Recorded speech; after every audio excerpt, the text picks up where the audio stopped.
ในภาคปัจจุบันเนาะค่ะซึ่งเมื่อก่อนนั่นเฮาก็เอิ้นว่ากระดูกสันหลัง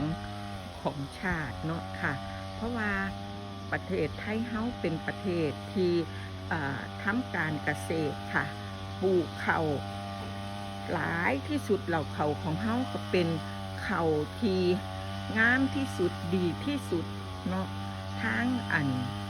แถบเอเชียเฮานี่สยามเฮานี่ค่ะ ตอนนี้เพิ่นได้มาทำการฉีดยาค่ะฉีดยา